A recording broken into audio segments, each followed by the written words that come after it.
again. Let's start. Let's try to start punctually here.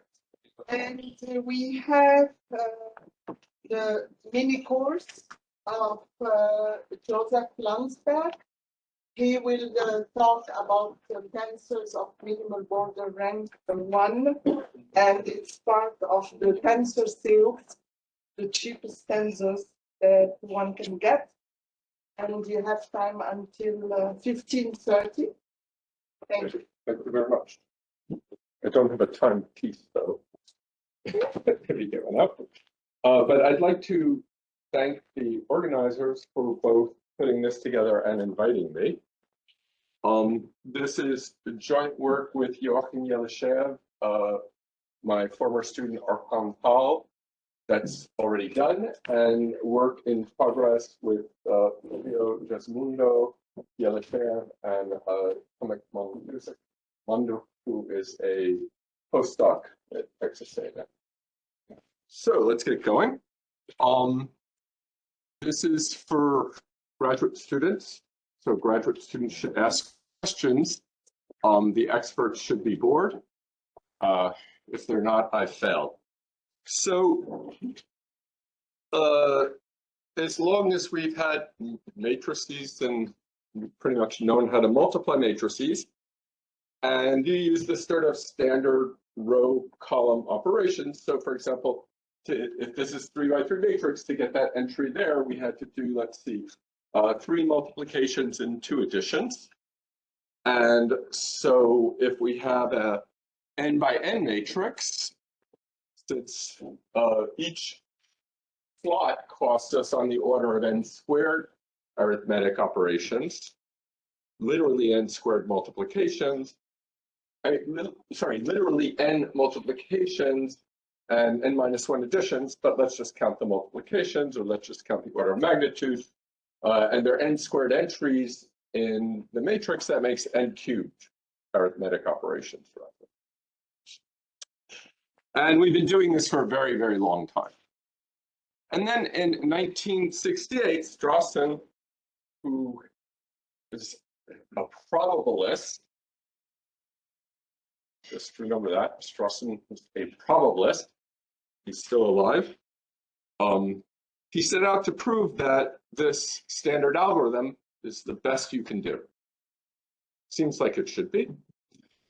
But how would you prove such an algorithm is the best possible algorithm? That's just not a reasonable task. So let's be more modest, and let's just prove it for 2 by 2 matrices. But even then, it's not at all clear how one could do that if you're working over, say, complex numbers, which is what I'll be doing this lecture series. So he says, okay, let's instead work over field with 2 elements. And then you can literally sort of write out all possible algorithms, or all possible algorithms that use, 8 plus 7, 15 or less arithmetic operations to see if there is any. Yeah. Or I guess back then, computers were young and multiplication was much more expensive than addition, so he just counted multiplications. So you want to do less than 8 multiplications, and he just wanted to show there was no such thing. And he failed. This is what he found. And the most important thing about this slide is to notice you get your answer, the matrix C, which is a 2 by 2 matrix, only using 7 multiplications. Now, you have to use a little bit more addition, but I'll fix that in a minute. So that's the first thing to notice about this slide. The second thing is a little more subtle. So he started out using matrices with entries in the field in 2 elements, but this works for any field. And in fact, it works if your matrix has entries in any algebra, any vector space with a multiplication, any space where you have addition and multiplication, you could do this algorithm. In particular, the entries of your matrix could be matrices themselves. And that means you can iterate this algorithm and multiply 2 to the k by 2 to the k matrices using 7 to the k multiplications, which sort of before I got in this business, I had no idea that there was such a big difference between 7 to the k and 8 to the k. It really, but they're really different numbers. And also, if you pay careful attention, the additions do not grow. And the additions actually, you get dominated by the multiplications. So the order, the number, even if you count addition and multiplication equally, you're really doing on much less 7 to the k, order of 7 to the k arithmetic operations. And so, of course, if your matrix is not of size 2 to the k, you just kind of cut it off and write it as the something of size 2 to the k plus whatever you have left over, and asymptotically, you just do the other bit however you want. And so you can multiply n by n matrices using on the order of log 2 of 7 arithmetic operations instead of n cubed. This is actually used, it's hardwired into IBM mainframe. This is not efficient if you want to multiply 4 by 4 or 5 by 5 matrices. But if you want to multiply matrices of size about 1,000, it starts winning. And by the time you have matrices of size about 2,000, it's much more efficient than the standard algorithm. Any questions? And it only works on the size of 2, right? So right. So let's say pick your favorite number that's not. Let's pick 9. Yeah. We want to multiply 9 by 9 matrices. 9 is 8 plus 1. So I write my 9 by 9 matrix as a 8 by 8 matrix with a little frame around it, and then I multiply that big chunk at a reduced cost, and then I pay the usual price for the rest. It's rectangular matrix multiplication, but it's, there's a standard price. Other questions? Is this actually done in practice instead of maybe in this example putting it in a big 16 by 16 matrix and padding it with rows? Yeah, you can also do that. So it depends which 2 to the k is closer to your number. Whether if you're just short by 1, you're obviously much better off padding by zeros. And there are people who do stuff like that for a living and figure out how to optimize it, because there is, for example, you could ask, is this algorithm unique? And me, as a geometer, I say yes, for reasons I'll explain later, but practitioners say no, because if you change bases slightly, you may get a tiny advantage using what theoretically is the same algorithm, but somehow they worry about the constants and things, and I am sort of, to maybe my shame that I don't worry about such things, but I have enough I worry about, so you just see. Other questions? Yeah. And then is this optimal? Sorry? Is this optimal then? We'll get to that in a moment. Actually, the entire 3 hours of my talk is going to be dedicated to that question. So thank you for asking, and now maybe you'll be motivated to pay attention a little bit. Right. So afterwards, once you know you could do better, the question is, how much better can you do? And there was spectacular progress over 20 years, but with a caveat that says you can actually get away with on the order of n to the 2.38 arithmetic operations as your matrices get large.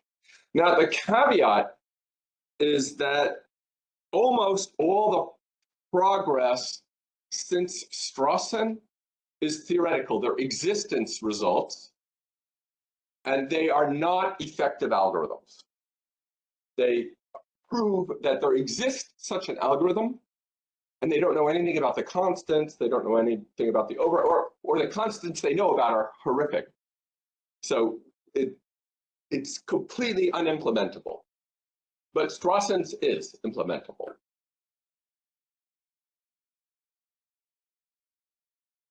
And so around that period, people were just, jumping down with excitement. So they conjectured, well, let's shoot the moon. What's the best possible thing that could be true? And basically, they're conjecturing that you can multiply matrices almost as easy as you can add them together. And if you ask the average computer scientist, they believe this conjecture. It's really remarkable because as a geometer, okay, so I have to say, I used to call this a ridiculous conjecture, but I've since been, shall we say, humbled, and maybe it's not so ridiculous after all, I don't know.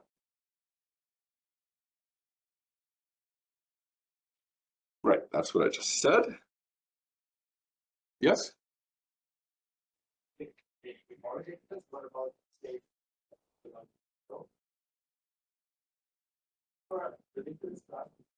So could you speak a little louder? I heard the epsilon as 0, but Yeah.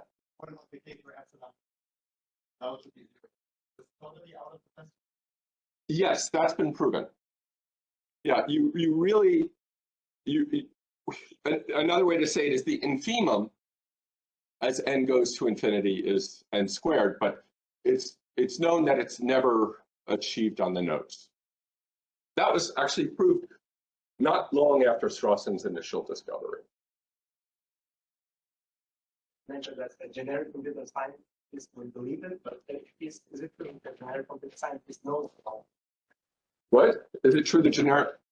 Computer scientist knows about it? Oh, yes, yes. This is one of the two most important questions in complexity theory. And most computer scientists have heard of complexity theory, and they know about at least two questions in it. One of them is this one. Yeah. And the other one. We'll get to that. It's P versus NP, spoiler alert.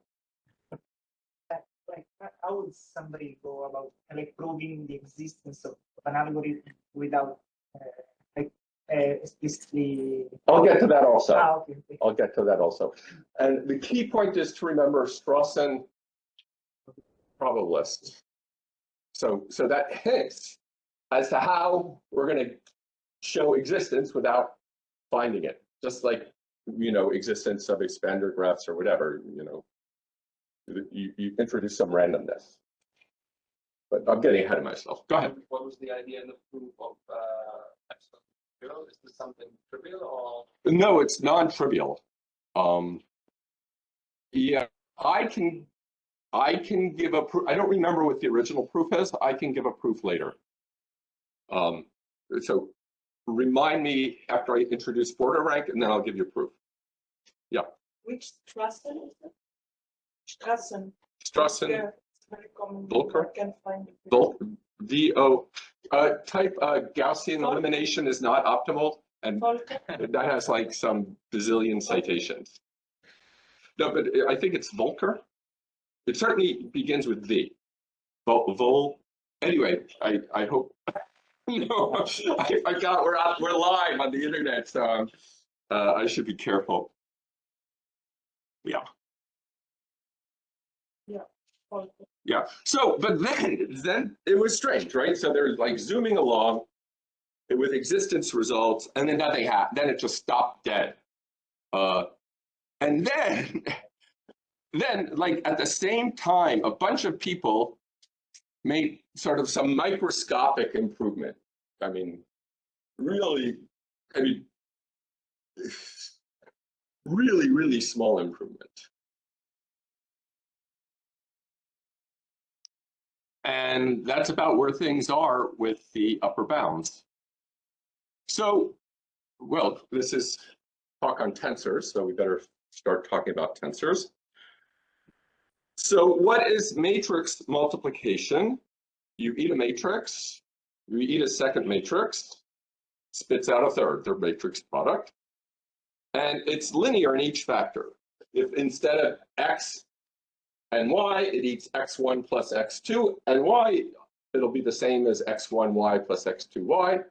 if I multiply x by a scalar, the whole thing just gets multiplied by scalar, same with y. So it's a bilinear map, linear in each factor. And probably by now, everyone in the room, or maybe before you got here, knows that a bilinear map can be viewed as a trilinear map or a tensor. So yeah, so I put the duals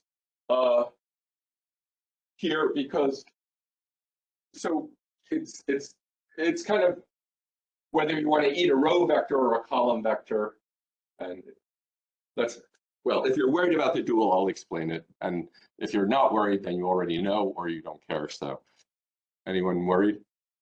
Okay, so you either know what I'm doing or you don't care. And so I did give just a few small number of exercises related to these lectures. And the first one is to check that when you convert it to something that eats 3 matrices and gives you a number, gives you the trace of the triple matrix product. So you can all do that exercise. Should we stop and? Okay. All right, but I'm trained in geometry, and I still view myself as a geometer. And I want to sort of forget about that question for a moment and just start out with very generally in the world of geometry. So what I've drawn there, or attempted to draw there, is something like a curve in space, but that's not the right picture. I want you to think of it as a curve in large space, 4-dimensional or 10-dimensional, or maybe 100-dimensional, or let's say 64-dimensional, and maybe it's not a curve, maybe it's some geometric object of small dimension, let's say 8 or 9 in some 64-dimensional space, for example. And if I have a subset, a curve like that, as long as it's not contained in a linear subspace, it gives me a stratification of my ambient space. So the first stratum is the points in the set X. And then the second stratum are the points that, well, maybe they're not in X, but they're the sum of 2 points in X. Our ambient space is vector space, so we can add points. And geometrically, if I take the sum of 2 points and I can rescale, it lies on a secant line to my original set X. And then I could take secant 2 planes, secant 3 planes. And since my set X is not contained in a linear subspace, I could take a basis of my ambient space. So eventually I'll fill out my entire ambient space because every vector is a linear combination of basis vectors. Yeah, so I get some stratification of my space. Question? Am I going too fast? People in the front say no, people in the back are quiet. That's always, that's how life is. So if we start with a curve and we look at the set of points on some secant line, you think about it, you have a choice. You get a 1-parameter choice here, you have another 1-parameter choice here, and you have another 1-parameter choice here. So we end up with a 3-dimensional subset unless we made a mistake. Oh, okay. And if I take the 2 planes, well, then I get to pick 3 points, a point on the plane they span, etc.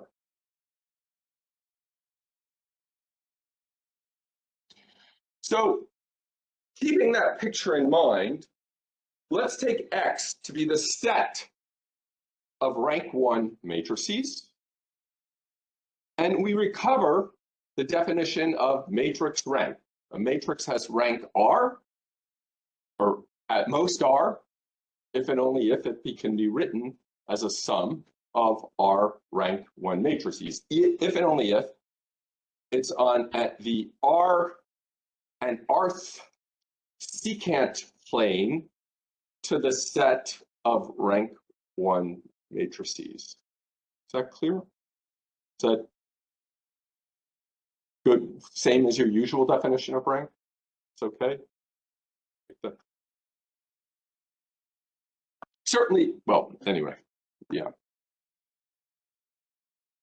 Now let's take what we saw this morning. We'll deal with the space of homogeneous polynomials of degree D in some vector space. And let's look at the polynomials that consist of D powers of linear forms. And this gives us the notion of Waring rank, which has come up in most talks I've been to here. And then finally, the case I'll focus on, space of three-way tensors. And for simplicity, usually I'm going to take my vector spaces all to have the same dimension for what's going to come later in the talk. You don't need to. We have the rank 1 tensors, and we recover the notion of tensor rank. So if you think about it, you know, a tensor has rank 1. Well, a matrix has rank 1 if it's a product of a column vector and a row vector. A tensor has rank 1 if it's a product of a column vector, a row vector, and a vector sticking out the blackboard.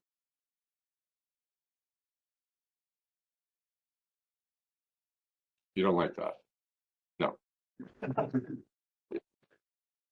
So the matrix has rank 1.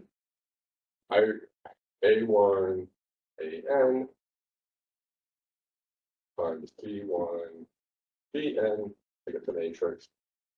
A1, B1, A1, B2, A1, BN, AN, B1, AN, BN. And notice this column here is B2 of B1 over, becomes the first column. This column is B3 over B1 over B3 times the first column. If I haven't gone dyslexic, yeah. So every column of this matrix is a scalar times the first column. So it's a rank 1 matrix. This I understand, but the one with pointing out of. Yeah, because this is, I'm doing matrix rank. Okay, and now I have some, you know, I can't draw it too well, C1 to Cn, something like that. And then I get a cube of numbers, and that cube of numbers will have the property, the same rank 1 property by definition. Yeah. Better? Still not entirely happy. Okay, it's fine. All right. Or if we think of it as a bilinear form, let's take it this way. We have a bilinear form. It eats a vector in A, it eats a vector in B, it spits out a vector in C. And if my tensor is in the form alpha tensor beta tensor C, then this will eat some T of A comma B. So A is a vector in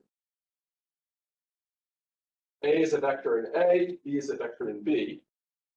And it will spit out alpha of A, because alpha is a linear form on this vector space. Beta is a linear form on this vector space. C is an element. Little c, little c. Yep. And similarly, I should have said, if a linear map has rank 1, so this is of the form alpha tensor C, the same thing, alpha of A times C. So the image of this bilinear map is a one-dimensional vector space. Just like here, the image of this linear map is one-dimensional vector space. Now, in matrix world, you have a row rank equals column rank theorem. We're not so lucky in the world of tensors. If you're religious like Giorgio, you have an explanation, but yeah. But this is still the same definition. And so this is my vector, you know, alpha. Well, I'm slightly changing notation, but this, I write this as alpha tensor beta tensor C. Other questions?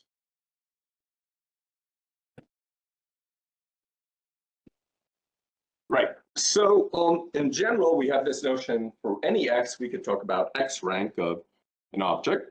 In our case, just let's worry about the tensor rank of a tensor is the smallest r such that our tensor lies on a secant r plane to the set of rank 1 tensors.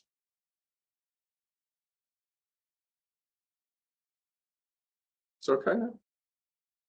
Maybe. But the further back, yeah, question? No? Back in the room? They're already asleep. Okay. So rank 1 tensors essentially correspond to bilinear maps that could be computed using one scalar multiplication.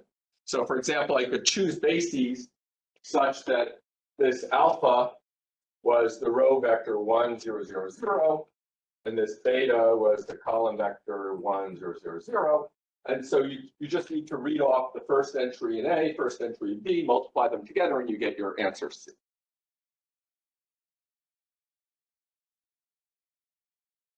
And the tensor rank is essentially, so literally what I said about rank 1 tensors is true. It's essentially true for tensor rank in general, that it keeps track of the number of scalar multiplications needed to compute the corresponding bilinear map.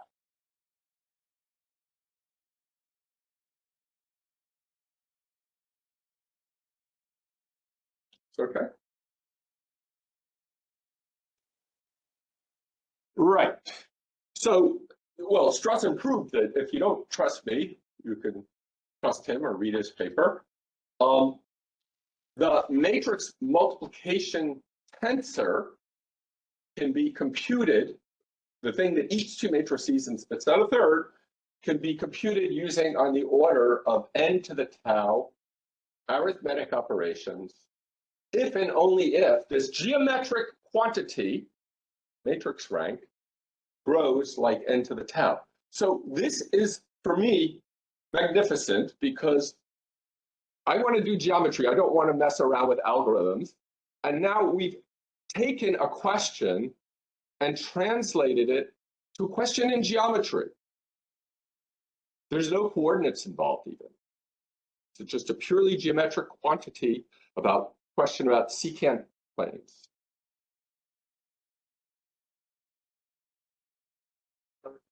Yep. On the slide before, what do you mean by essentially? Yeah, because see, so if I had something of tensor rank n or less, it would be literally true. But if I have tensor rank n plus 1, I can't bases completely, right? So I can make my first vector this, I can make my second vector 0, 1, 0, 0, 0, but my n plus first vector, no, I don't get a choice. So it's essentially true. Literally, it's false. Oh, it's literally true up until rank n, and then it's true if you're concerned with sort of orders of magnitude like this growth. This order of growth is correct. That's a true statement. But on the nose, it's a little bit off. Good question. Yeah, keeping me honest, or essentially honest. Okay. So yeah, that's what we proved. Strawson proved. And now we let omega be the infimum over all these possible best growth rates. And this is called the exponent of matrix multiplication. What we saw classically is that it's at most 3. Strawson proved that it's at most log 2 of 7. And this astounding conjecture is that it's 2. Okay, so we've reformulated this question about algorithms as a question in geometry using tensors.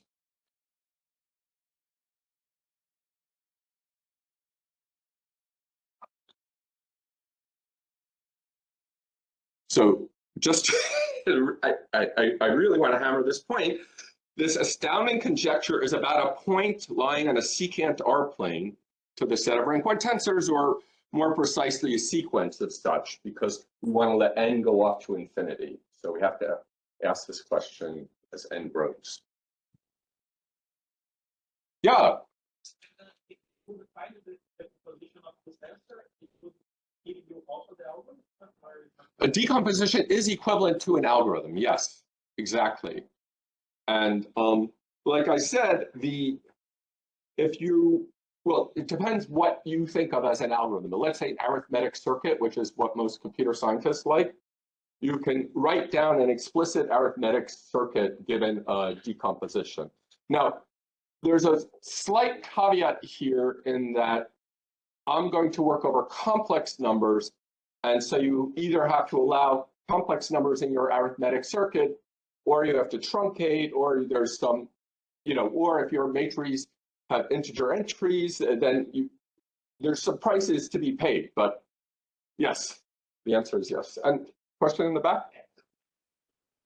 What's the computation? Arithmetic circuits where you allow complex code.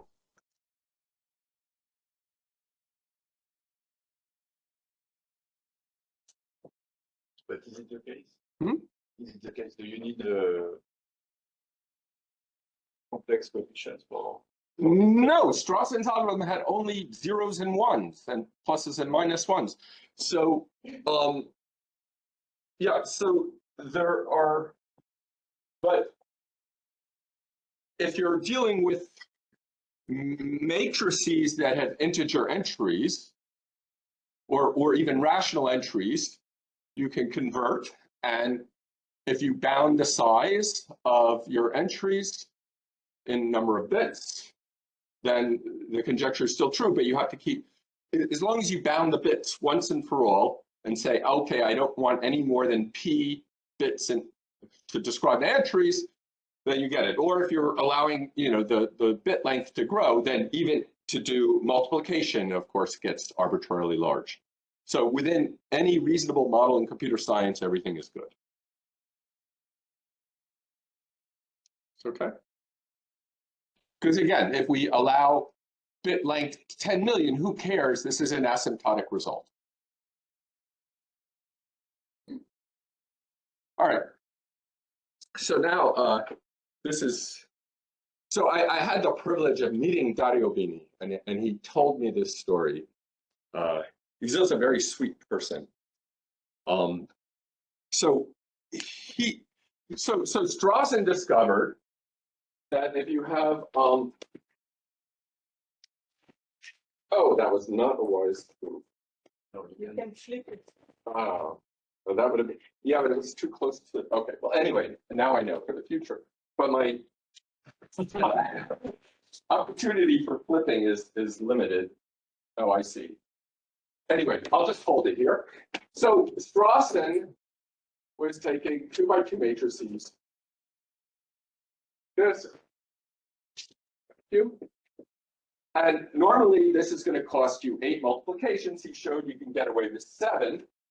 And Bini said, well, let's see. Let's say we insist that our first matrix has a 0 here instead.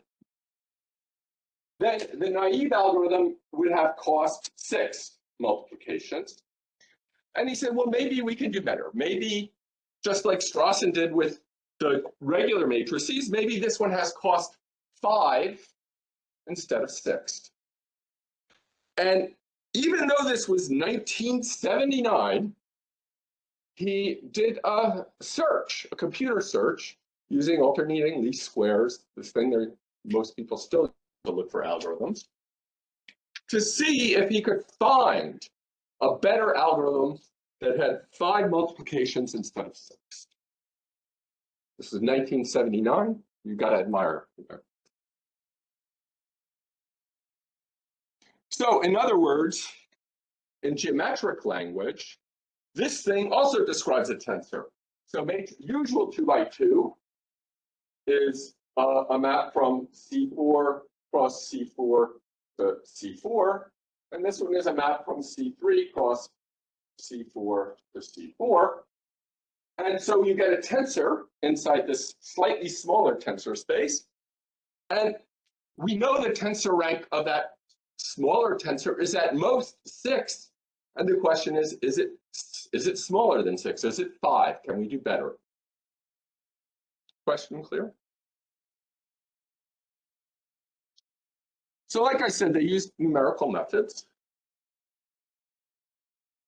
And there seemed to be a problem with the code. Because what was happening is they do this alternating least squares and they get closer and closer to a solution. But as they got close, the coefficients started blowing up. So now this is a school for graduate students. I want a graduate student to tell me what was wrong with the code. Why were the coefficients blowing up?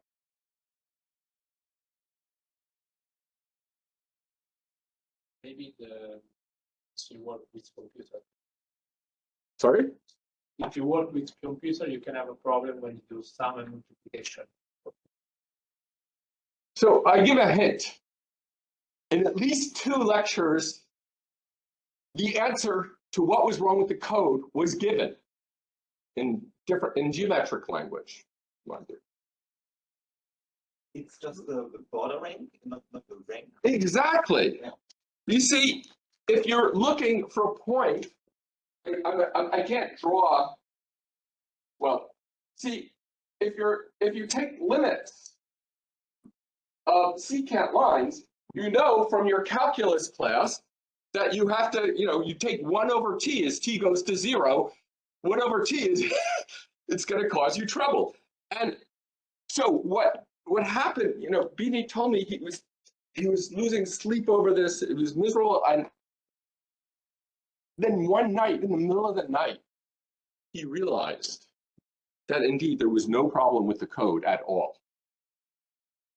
And he discovered, although, well, it was known to the geometers, and more amazing is he was in Pisa, which was like a world center of exactly studying this kind of stuff, but he was in the CS department. What can you do? He realized that tensor rank, unlike matrix rank, is not semi-continuous. And that was what was going on with his code. So his code was finding for him a border rank decomposition, a decomposition that gives you the correct answer within epsilon for any small epsilon you like. And this gives rise to border rank. It's the smallest R such that your tensor is a limit of tensors of rank R.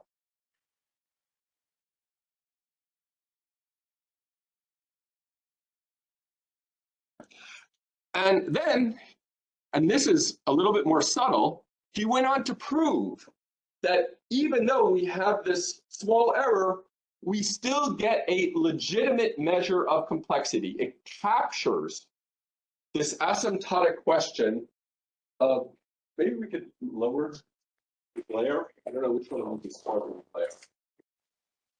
layer. Somebody know? I don't know. The middle one.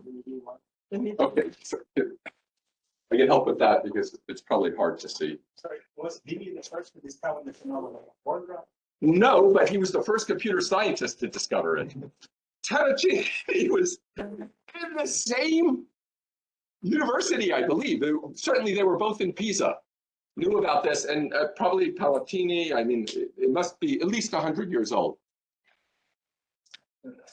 So was it an optimization problem that they set up? Yeah, of course. Which kind?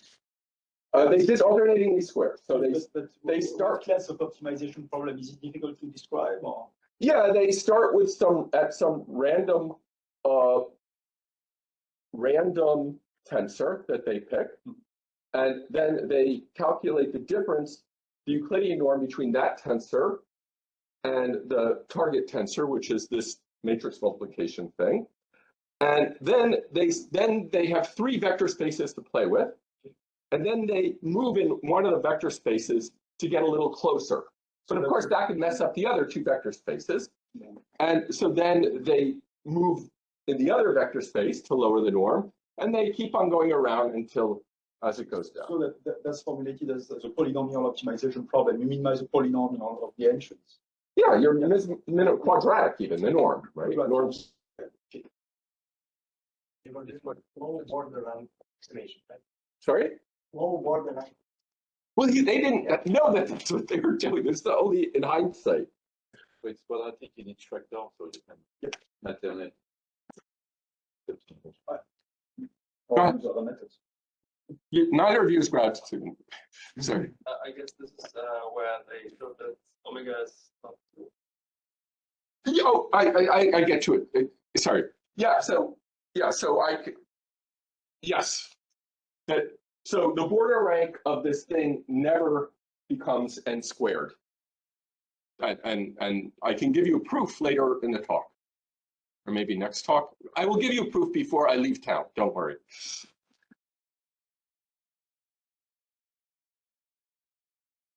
Go on. Now you guys could talk. Okay. Right, I said that. All right. So now we get to how we're going to do this, especially asymptotically.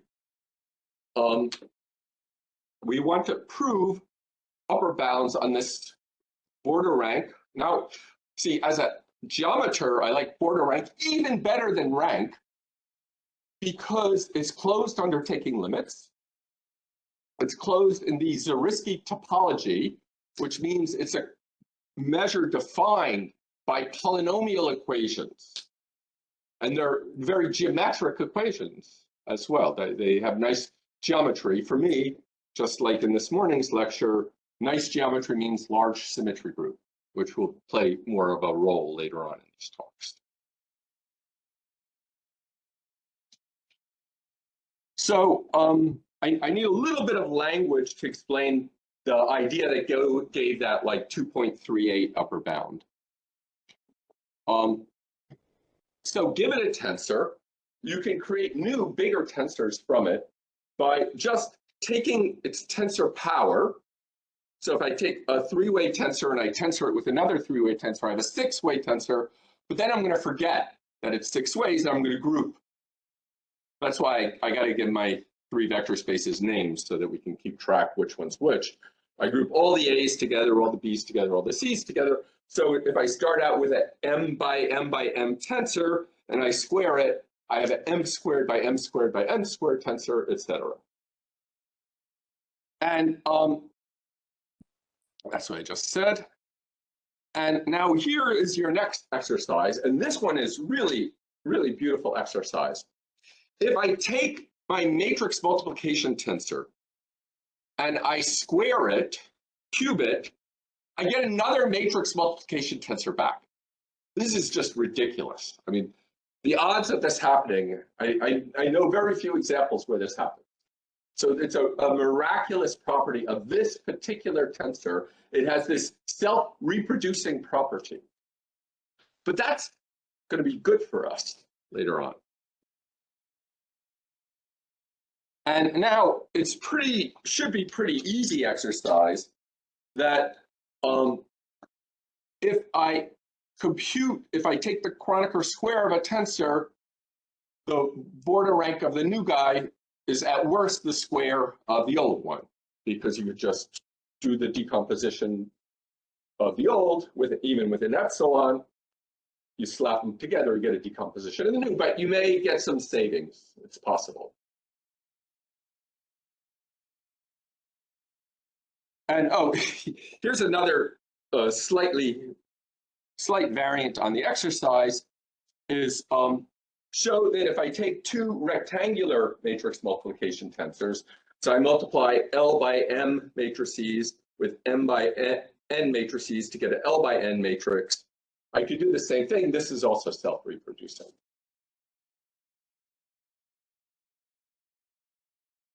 The exercise, I'm not saying the answer should be obvious, but is the question obvious? Is question clear?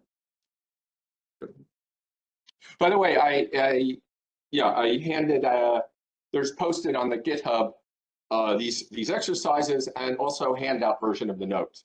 So you can look at them if you're interested. And so now we could take the limit as n goes to infinity, and let's call that the asymptotic rank of our tensor. there's a slight proposition hidden in there. If you can see where I'm being dishonest, what I should really be doing is taking the lim super lim nth, but it actually converges, and that's a lemma.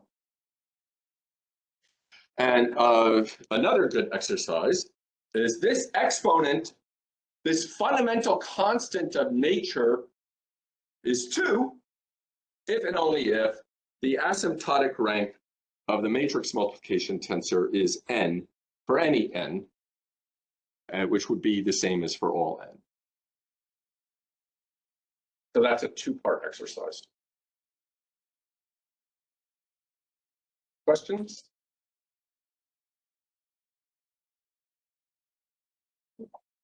What's the difference between the two last terms? This is for any, or for some, A typo, yes. If Feynman is allowed 300 typos, well, you've only caught one, but there's one so far. Yeah, that should be some, and then for all. Yeah, thank you. Other corrections? Okay. Right, so, yeah, Let's start from up this one. Previous exercise. that is not obvious. In particular, how did I get away with that? I got rid of that epsilon. And that, I give you a hint. The way I was able to get rid of that epsilon is because I'm taking nth root.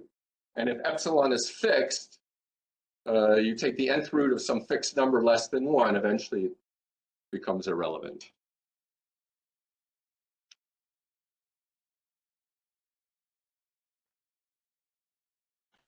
All right, so like I said, I want to do a little bit of geometry.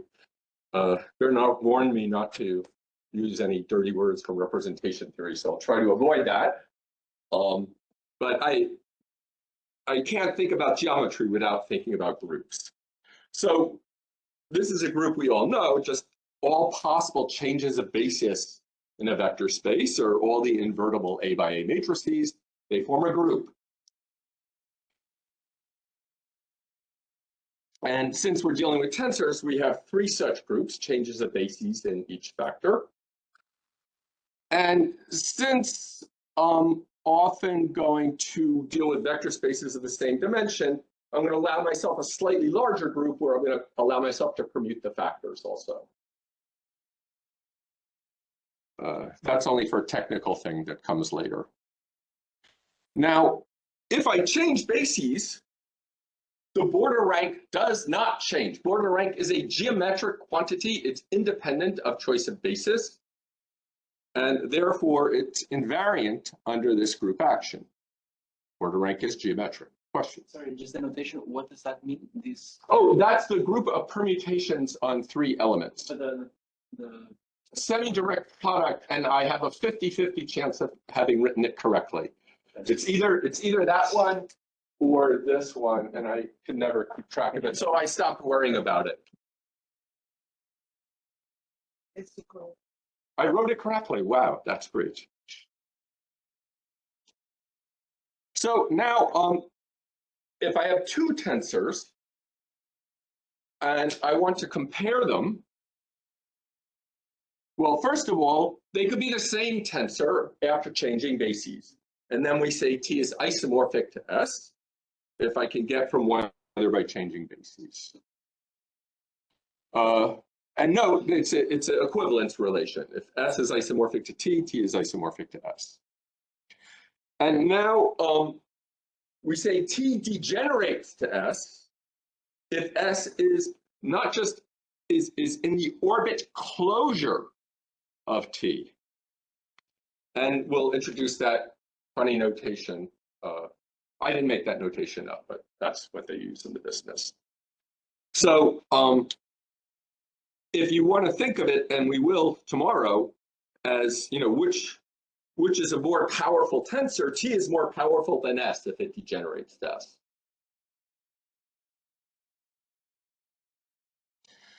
And exercise, if T degenerates to S, then the border rank of T is greater than or equal to the border rank of S.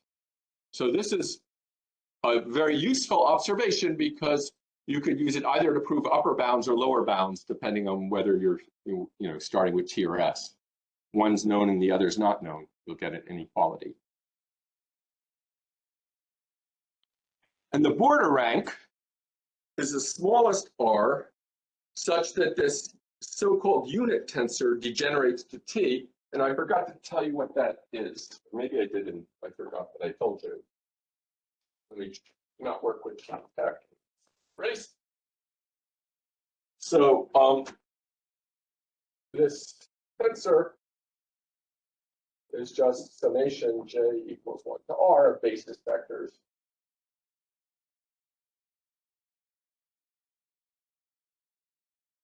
So this lives in CR, tensor, CR, tensor, CR. And now, if my original tensor lives in a smaller space, I can always stick it in a larger space by including my including the vector spaces. And since everything is invariant under change of coordinates, it doesn't matter how I write down my linear inclusions. So this makes sense. So I have to stick T in some larger space, and then I can degenerate that thing to my tensor T. Yeah. Sorry, maybe it's precisely the exercise, but what is geometrically, what's going on when S degenerates to T, sorry, when T degenerates to S, but they're not isomorphic? Right. Let me give you an example. Let me give you B. You've actually seen an example, namely beanies. Well, I didn't write it down explicitly for you, but let me do a simpler one.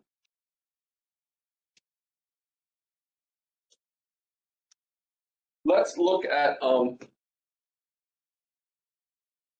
M direct sum 2.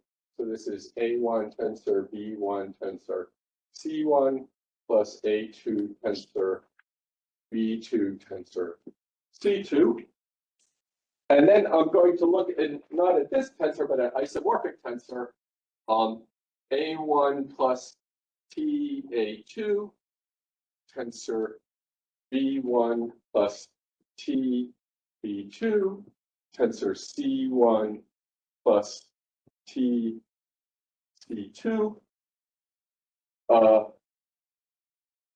Now, well, yeah, let me do it this way. I'll do minus A1 tensor B1 tensor C1. And this tensor is clearly isomorphic to this tensor. Just I make change of bases. I send A2 to A1 plus TA2. And of course, I could, when I change bases, I could divide by 1 over T. That's also legitimate.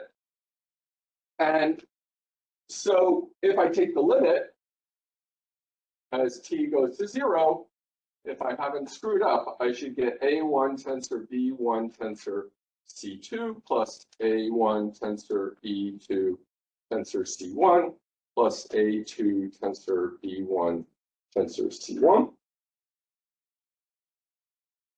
See, the order 0 term in T cancels.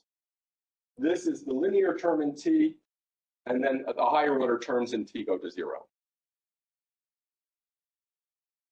And this is exactly a point on the tangent line, because I have this point A1 tensor B1 tensor C1, and I have this other point that I'm moving towards it. And I have this one fixed point, and I have this moving point that as T goes to 0, it's getting closer and closer to that point. I take the line through it, I end up with a point on the tangent line. And in fact, this tensor appears as ubiquitous in the quantum literature, so it gets its own name. Quantum people, everybody gets a name. And this one is called a W state in quantum literature. I'll talk a little bit about quantum stuff tomorrow. Jim, I think he asked a different thing. If T degenerate to S and S degenerate to T, no?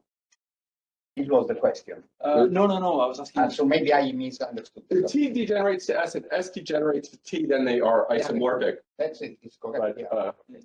But this is an example of this thing are +2 unit tensor degenerates to this, but they are not isomorphic. And you write, the way I've written it, it's a sum of 3, but it clearly has border rank at most 2. It's easy to see it's not border rank 1, it is border rank 2. And so this is sort of the simplest example of a tensor where rank and border rank are different. To see that the rank is actually 3, you have to do a little work, but you can do it. Yeah. I don't have to see how actually we can run this. Okay, so the order 0 term in T cancels on the inside. Then the linear term, so I'll have like TA2 times B1 times C1. That's this term. Then I have A1 TB2 C1. That's this one. And then I have A1 B1 TC2. Those are the 3 linear terms in T. And then I have a quadratic term, but that's when T goes to 0. I only have 1 over T here, so that term is going to go to 0. The cubic term goes to 0. And the order 0 term, I rigged it so it evaporates. Thank you. Question? What do you mean by the closure of the order? So you have this. Yeah, I exactly mean I'm allowed to take limits. Okay.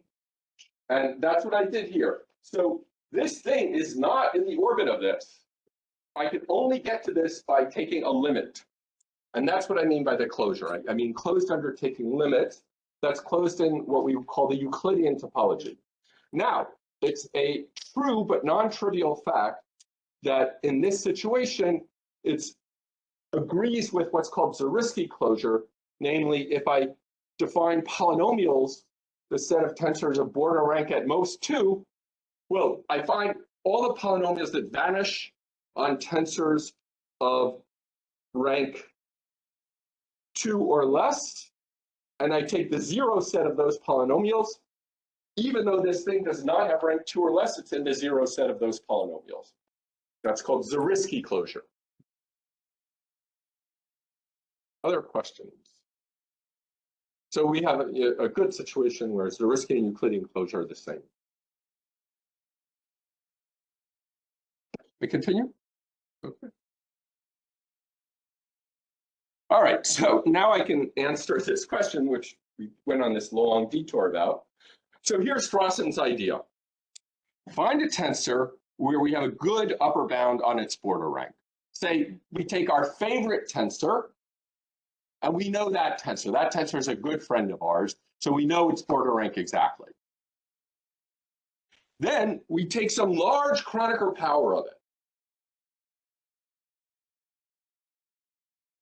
Then somehow we show that this large Kronecker power of our good friend degenerates to some enormous matrix multiplication tensor.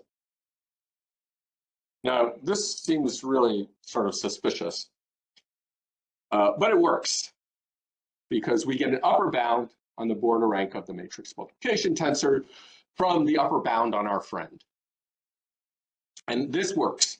So I cannot, in 2 hours, even if I wanted to spend my 2 hours explaining it to you, how it works, but let me just give you 2 ideas what goes into it. So we could have a low-cost tensor that has subtensors that look like a 1 by n matrix multiplication tensor. So it could have like an A1, B1, C1, well, am I writing it? I hope I'm writing it correctly. A, B, and C, and something like this. I think this is M1, 1N, if I haven't screwed up. Something like that.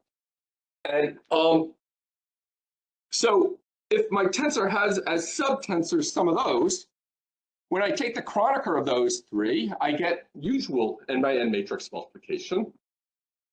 And so that's one of the ideas that goes into it. You look for a tensor that has subtensors, very cheap matrix multiplication tensors, but they become more expensive as you combine them. Now, the tricky part is, even though you know there's something good there, you have to get rid of the garbage because your tensor is not just a matrix multiplication tensor, otherwise you'd be out of luck. but it's something more with more stuff in it. And the tricky part is making the garbage go away in the degeneration without losing the good stuff. And this is where it's vital that Strawson is probabilist, because in probability, they have this probabilistic method that you show something exists by showing a random, in this case, degeneration gives you the right answer. So you never see it. You just, there's a probability greater than 0 that a random degeneration will give you something like this, and that's how he won. And then, like I said, there, you know, it's been, I don't want to say dead, but let's say not exactly moving along since 1988. And so one of those world record holders in 2014 was Legal. And so here's, I got convinced Legal must be a serious mathematician because he had the world record for matrix multiplication upper bound, superstar, but he wanted to know why he couldn't do better. And he figured it out with his friends or colleagues. So then there's actually 5 years later, so their proof is quite difficult for me to read, but fortunately, Christendahl, Vrana, and Zweedom read it for me and translated it into geometric language. And so there's a very beautiful explanation why progress stopped. And I'm going to explain a little of that as I go on. So I need a little bit more language. A tensor is concise, basically, if you can't have it in a smaller space. Namely, we have these 3 maps from, so I can take a vector in A and I get a matrix.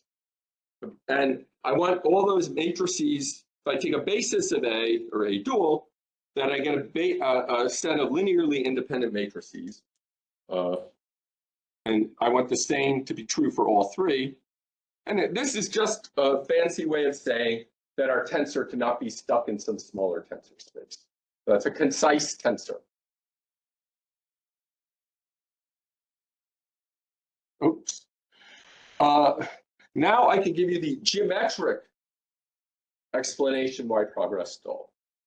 So there's a cousin of border rank called border subrank. So recall one definition of border rank was studying this thing degenerating to the tensor we want to understand. Border subrank, we reverse the roles. The border subrank of T is the largest row such that T degenerates to row copies of the unit tensor. And I'll put this next time in the language of quantum theory, but we don't need that today. And then there's this asymptotic subrank, just like there's an asymptotic rank, which is the same thing as we take large Kronecker power. And it's not hard to see that asymptotic rank is greater than, well, first of all, border rank is greater than border subrank, and asymptotic is, border rank is greater than or equal to border subrank, and asymptotic rank is greater than or equal to asymptotic subrank. Well, yeah, if we think of, I guess I should say it now. If we think of this as our basic unit of currency, the border rank is the cost of a tensor, cost me R unit tensors to build my tensor, and the border subrank is the value. If I want to cash it in, I can get row unit tensors back, and cost is more expensive than value. Yeah. And if equality holds and our tensor is concise, they both have to equal M, because A concise tensor has border rank at least m. It'll have asymptotic rank at least m. And yeah. So the theorem of Christendom, Rana, and Zuidam, building on, I should say, Ambenes, Hilmes, Legal, and Strawson, is that if this ratio is, if that inequality is strict, then our tensor cannot be used to prove the exponent is 2. In M the, is the dimension of your base vector space. I'm a bit confused. What is M? Small m. where's m? Oh, my tensors are in Cm, tensor Cm. Okay, Tensor yeah. Cm. I said that like 3 slides back. Sorry. Thank you.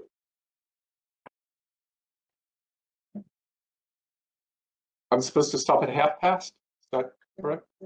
I'll tell you, Until 30 minutes past? Yes, is that correct? 20 minutes. 20 minutes past. Okay. No, I mean, you have 20 Oh, minutes. even better. Okay. All right. So now we have a geometric quantity, and if this geometric quantity is greater than 1, you cannot use that tensor in Strawson's laser method to prove the exponent is 2. And moreover, what they really did, which is more important, is a quantitative version. The ratio measures the potential utility of our baby tensor for the laser method. It's not a guarantee that it's useful, but it's giving you an upper bound on its utility, this ratio. Now, here's the sad state of the art. There's no technology whatsoever exists for showing. Yeah. What is a laser method? Oh, that is this thing that I said it's crazy that it works from a few slides back. Yeah, this thing. This is called the laser method. And that's Strawson's name. So he made it up, he gets to choose the name. It's related to this conjecture. It's, yeah, so he was trying to prove, it was not his conjecture, I should point out. He was trying to prove upper bound on the exponent, perhaps that the exponent is 2.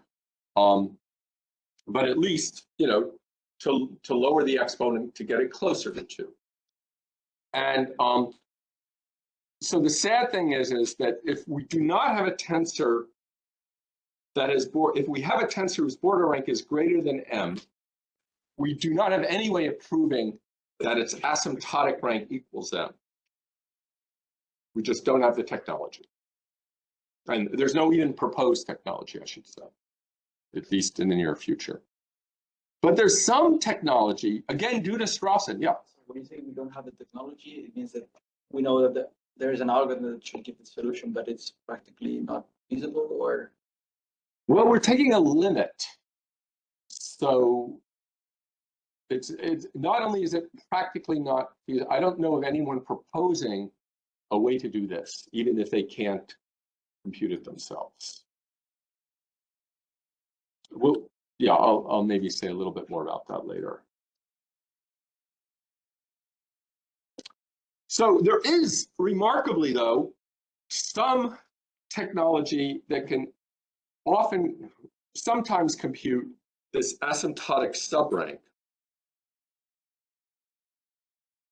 And again, it comes from probability, no surprise. Well, it's surprising if you don't know that Strawson's probabilist, but yeah. So here's the world champion tensor. It's called the big Coppersmith vinaigrette tensor. It depends on a parameter. It's a Q plus 2 by Q plus 2 by Q plus 2 tensor. For some reason, they name it CWQ instead of Q plus 2, but that's their business. And if you look at the first line, it looks like a bunch of these little 1n tensors, like I was talking about earlier. And then the second line is a little strange. It's got a cousin called the little Coppersmith vinaigrette tensor that doesn't have that second line. That's literally like 3 copies of matrix multiplication 1n, just kind of scrambled up. And this is the world champion when Q equals 8. And this is one of the few tensors that its asymptotic rank has been computed. And so, for example, CW6 is about 6.44, which is significantly less than 8. 7 is 7.087, which is less than 9, etc. So there's this barrier to the utility of this tensor in Strawson's method that has been proven. And in particular, if you work through the details, you cannot use this tensor to get a bound better than 2.3. Now, so, all right, so let me remind you where we are. Sometimes we can compute asymptotic subrank, and there are explicit tensors that I know about and many people know about that have asymptotic subrank the maximum possible. Those are the ones that are not subject to a barrier in Strawson's laser method. Not subject to a known barrier, to be precise. But the bad news is their border rank is strictly greater than M. So that means that unless we can compute their asymptotic rank, which we cannot, we don't know how good we don't know how potentially good they are. We just do not know about a barrier, but there could be one out there for them. And we actually proved this. If you have a border rank equal to M, the smallest possible for a concise tensor, then the asymptotic rank is strictly less than M. That's new work, but Blazer-Lysakov proved it for a large class of tensors, and we just did the remaining classes. In particular, if we start out with tensors with border rank as small as possible and concise, they cannot be used to prove the exponent is 2 in this famous Strawson laser method. On the other hand, there do not exist techniques for computing asymptotic rank, I just said. So now we have two possible strategies. First of all, we're going to be less ambitious. We're going to try and prove upper bounds on the exponent, but let's not insist that we try to get all the way to 2. Let's just try and get below 2.37, for example. That would be, tremendous earth-shattering news to the computer scientist to be able to do that. So one idea is to work with tensors that have maximal asymptotic subrank and try to prove upper bounds on their border rank, not asymptotic power, but just some small power. And I've done that strategy with my co-authors, but I'm not going to talk about that today. Today, I'm going to talk about a different direction. I want to look for concise tensors with border rank as small as possible that have asymptotic rank as large as possible. I know it's going to be less than M, but I wanted to be able to beat the Coppersmith. Oh, I didn't put it on the slide. I wanted to be able to beat Coppersmith vinaigrette. That would be, so it would be facing the same barrier as Coppersmith. Okay, so any questions? There's a lot on the slide, I know. Some of it's review. So what is the sum rank of a generic tensor? That is a very subtle question, and it is only known recently, and I forget the answer, but it's not known exactly, but it's strictly less than M. I think it's Dex and Boog, but also. no. Zuidam had first result, and yeah. Oh, Zuidam and Dirksen and Macomb. Yeah, I think it's like M to the 2/3. So take a tensor at random. It'll have some. It'll have no. That's border subrank. So I don't know the border subrank of a random tensor, and I don't think anyone does because we don't have a technique for computing. We don't know the asymptotic subrank of a random tensor. We do know the border subrank and the subrank of a random tensor. So but we can't compute the, so the tensors that we can compute the asymptotic rank of, asymptotic subrank of, are kind of special. They're what's called tight. In geometric language, they have a non-trivial symmetry group that contains a regular torus action. Okay, so they realized by 1997, you know, progress had been stalled for 10 years. They said, well, maybe we should try and look for another tensor since we've been hammering away with this one tensor. Let's try another one. And in fact, there's this nice, very thick book called Algebraic Complexity Theory or something like that by Bergeiser, Clausen, and Crowley. And one of their open problems is to classify as a minimal border rank. So M tensors of border rank M, the ones that are concise. Now, tomorrow, I'm going to explain to you that we now understand that this problem is really, really difficult. And it splits into 4 subproblems. And just one of those 4, one of the easier of the 4, is equivalent to the following very difficult problem in algebraic geometry. So this is just 2 sentences for those of you who know something about algebraic geometry, then I'll go back to regular stuff in a second. It's which elements of the Hilbert scheme that parameterizes 0-dimensional schemes of length M lie in the smoothable component.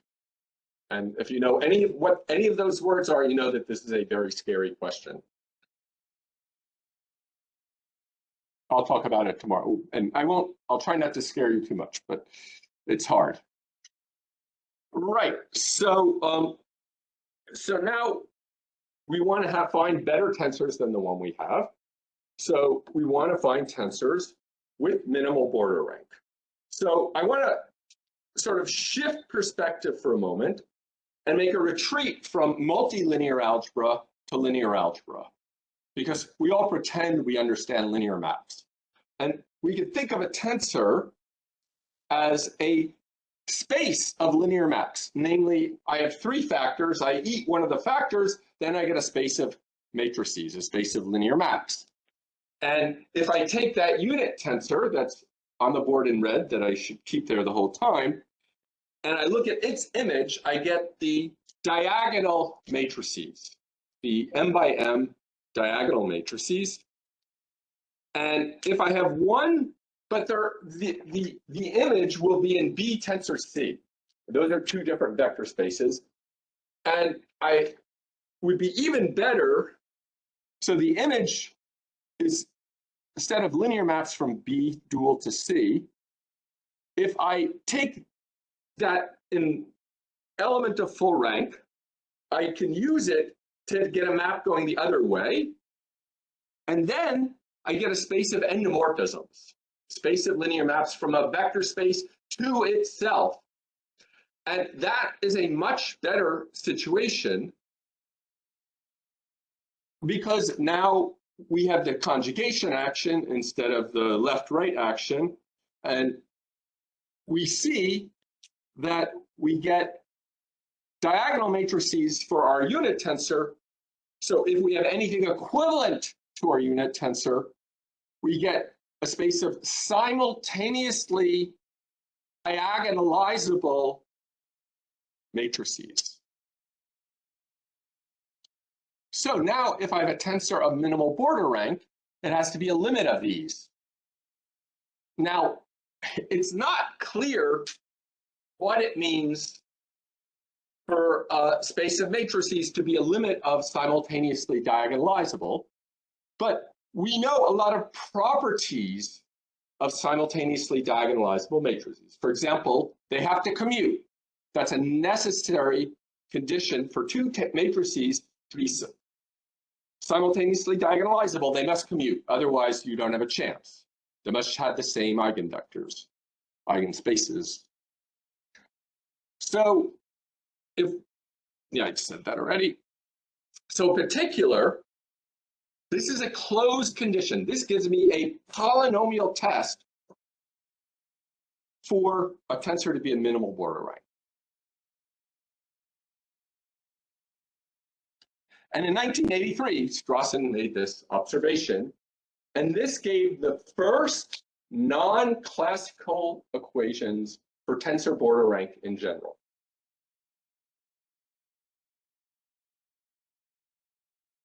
Questions? Okay, well, there hasn't been a whole lot of progress since then, but let me make it clear what Strawson's equations are. So say we have a tensor with at least, which we think of as a space of matrices. At least one of those matrices has full rank. We'll call such tensors 1A generic. And then a necessary condition for a tensor to be a minimal border rank is that this space of endomorphisms I construct is abelian. All the entries, things commute. And well, we want polynomials, so instead of using the inverse, we'll use the cofactor matrix. So that's the matrix whose entries are the maximal minor of the original. That's basically how you get the inverse if it's invertible. And then you take the commutator. And those are polynomials. What's the degree of these polynomials? Well, T of alpha 1 is linear. The cofactor, though, I have to take size m minus 1 minors. So the entries there are polynomials of degree m minus 1. And then I got to multiply a bunch of them together. So I get degrees 2m, which is 1 plus m minus 1 plus 1 plus m minus 1. But you can do a little better. Well, I'm not going to worry about that. And so we got these because matrix rank is a semi-continuous property. And you can lower the degree to m plus 1 if you work a little harder. And similarly, it must be closed under composition because that's true of the unit tensor. And then it was a long time before there were new non-classical equations. Can I ask a question? Of course. For the interpretation of this. So this T A star T alpha inverse, they are like so T alpha is like a slice. T alpha is a matrix. Yes, so it's a slice Yes. of your tensor. Yes. And so you invert it and Yes. and get this See, multiplication for the other slice. yeah, so T of alpha is in B tensor C, which is the linear maps, for example, from B dual to C. It has that interpretation. And so I can think of T of alpha inverse as a map from C to B dual. And then if I take composition with T of alpha 1, then I get a map from C to itself.